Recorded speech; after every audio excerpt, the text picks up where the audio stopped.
If you were raised to believe that being a good woman meant staying calm, polite, and quiet, if you've ever swallowed your truth just to keep the peace, then this is for you. By the end of this, you'll understand why your anger is not the problem, it's the proof of your power. You'll know how to read it, how to honor it, and how to use it as the first spark of a boundary instead of something to suppress. Welcome to Your Witchy Mother. We cover everything your mother never taught you without the guilt. Body-led choices, steady money, clear boundaries, with practical rituals and zero performance. Hi, I'm Melanie. I help women who left control-based systems remember their power and live it daily. We unlearn obedience and rebuild sovereignty through everyday witchcraft that actually holds. And this week, we're talking about one of the deepest obedience scripts we've ever been sold.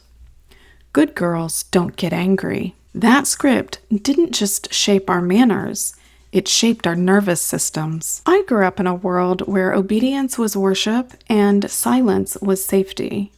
Anger was something to confess, not express.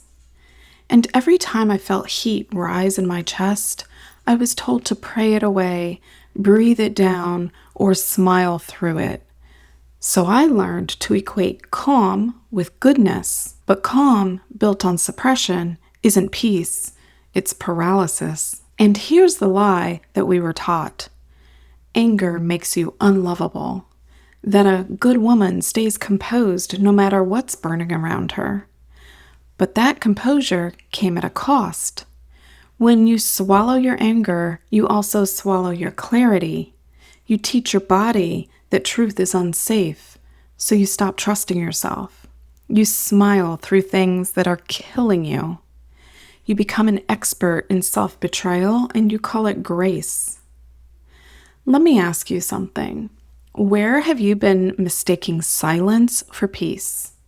Where are you still performing composure just to feel acceptable? For me, it showed up in my marriage twice.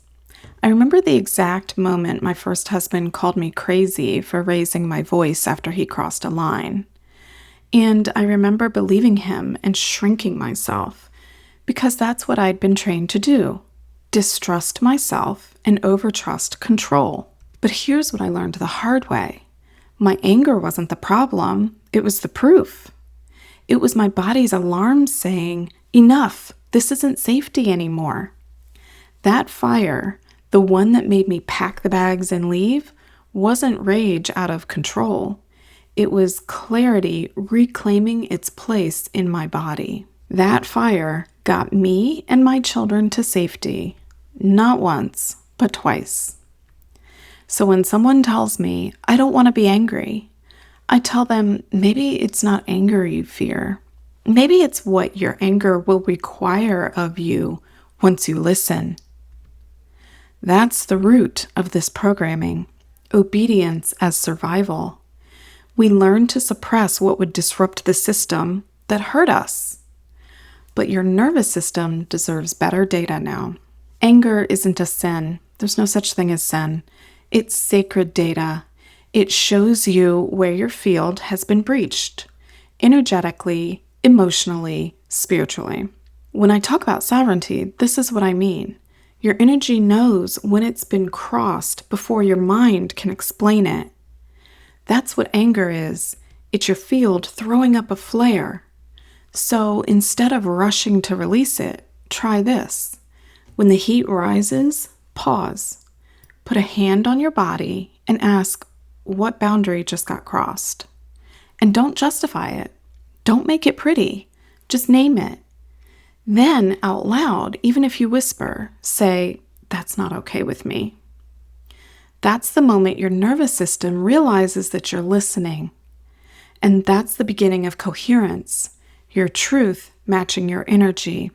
And yes, it's uncomfortable, because many of us were taught that peace comes from being pleasant, but peace actually comes from being honest. Now, I know what some of you might be thinking.